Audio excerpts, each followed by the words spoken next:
Welcome to the very first episode of Dish Insider. This is a new series where we are going to go behind the scenes of Richmond restaurants and the personalities who run them. I'm here with Joe Sparatta, chef, co-owner of Heritage Restaurant in the Fan District. Today, Joe is going to show me how to cook with, I think, using precise measurements. You have this thing that I like to call the cocaine style of cooking. I believe that's a professional term? Yeah. You learned that in culinary school. Because we do everything in grams. In grams. Okay, so tell me why you do everything in grams. We do everything in grams essentially to try to create consistency and making sure product is always going to be coming out the same. It's really important, especially in the pasta world, because if you kind of start overhydrating the noodle, it actually won't extrude properly. And extruding in pasta is like a stripping term. Yeah, it's a stripping term. What is extruding? Why does somebody extrude? It's like a Play-Doh play machine. And you're going to show me how to do it. Yeah. Now, I have an important question before we start.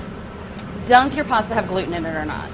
Yes, but we also do make gluten-intolerant pasta. I hate that. Gluten is my favorite food. Gluten is, I'm fortunate that I'm able to eat it. So we're cooking with grams / possibly cocaine using, this is the Extruder 1000. Right. What's the rest of this shit? So just about most of the pastas are semolina based. So it's about 2,000 grams of semolina to... Semolina is an African tribe. Sure. What is semolina? So semolina is essentially a very coarsely ground wheat. We're pretty much hit about 2,000 grams. Then we also do some... So you use a digital scale? I do. Yeah, we use a digital scale. It's about an extra... So this is baking powder and wheat gluten to kind of help it develop structure. Some people would be like, probably 6 cups of flour.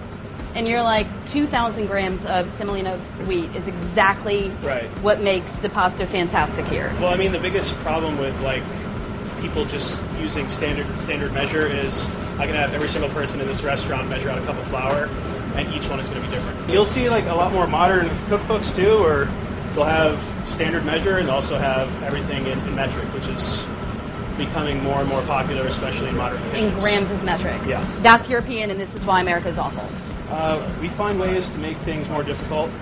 What's this green So this is pea puree. So your child eats this? Oh, he does.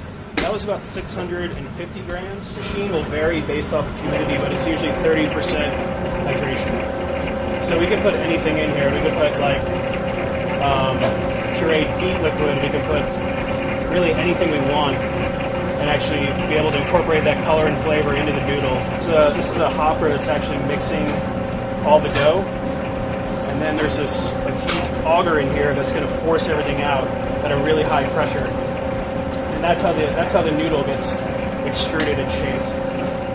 And you do this every day? We make pasta every day. This is the pasta that we just made: preserved Meyer lemon, some roasted garlic, maitake mushrooms, house-made herb ricotta, and pea shoots. So it's like also some English peas. So it's pea on pea on pea, triple P, you know? The triple P, that's what it's called. Just how Peifer likes it. The triple P pasta. This is beautiful. Right. Joe Sparatta with Heritage. Thank you so much for taking the time to show me how to make your pea pasta. Thank you as always, Karri. Beautiful pea pasta. And I had the pasta the other night. It's fantastic. First of all, you did try my food, and it was fantastic. It's really good, yeah. I made a casserole for their 1-year anniversary party, and it was magical.